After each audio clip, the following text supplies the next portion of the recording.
En février à Paris, les écoles de mode sont en effervescence. Les étudiants présentent leurs premiers travaux durant les journées portes ouvertes. L'École supérieure des arts appliqués du Perret est une école publique. Son enseignement est donc gratuit. Sa spécificité, croiser toutes les spécialités du design. Mode, recherche textile, tapisserie, broderie, tissage. Le mode de travail n'est pas du tout de suivre, que l'étudiant suive des indications, mais plutôt qu'il crée son univers à partir d'un projet, d'un partenariat, d'une question initiale posée. Exemple. Grâce à un partenariat avec les artisans de la ville de Kyoto au Japon, les étudiants de première année ont planché sur la conception de nouvelles versions du vêtement traditionnel japonais en organza.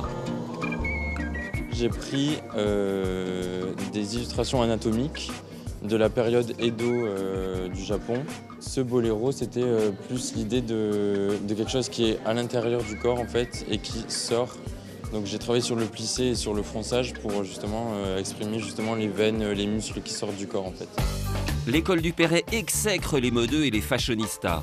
Les étudiants doivent avant tout, pour donner du sens à leurs travaux, effectuer d'importantes recherches.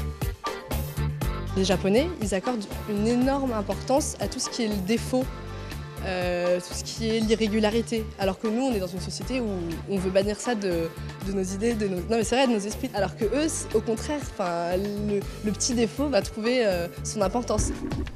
Apprendre à être créatif, c'est d'abord apprendre à regarder le monde pour embrasser et surtout comprendre ses différentes cultures.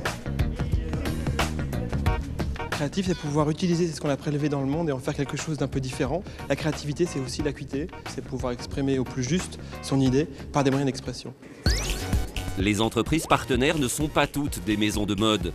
Pour la firme française Spontex, l'école tient lieu de laboratoire d'idées. On a des matières, on fournit de la cellulose dans le monde, on a des superbes usines françaises. Conservons cette avance, mais pour cela, il va falloir innover. Le projet primé par le fabricant d'éponges n'est pas un produit, mais un concept. Emprisonné dans une maille, la matière première pourra répondre à de nouvelles exigences et utilisations. L'idée, c'était de créer des matières qui puissent passer du plat au volume et devenir de la paroi, du recouvrement de surface, ou voire même de l'architecture.